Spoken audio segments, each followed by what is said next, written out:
Hello guys, in today's video I'm going to show you how to use the custom HTML block in WordPress to add your own code. Let's begin.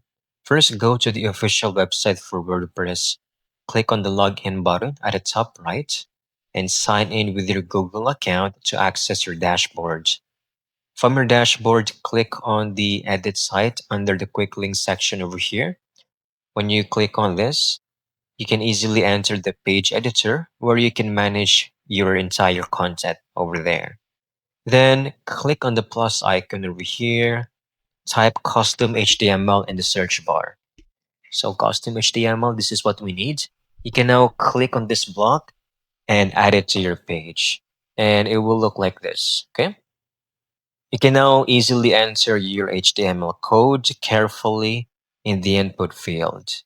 And if you want to, or the very important part is to click on the preview to check your code and if it's actually working. And once done, make sure to hit save over here to apply the changes to your website. And that's it. You have now successfully added the custom HTML block to your WordPress website. I hope you found this video very helpful.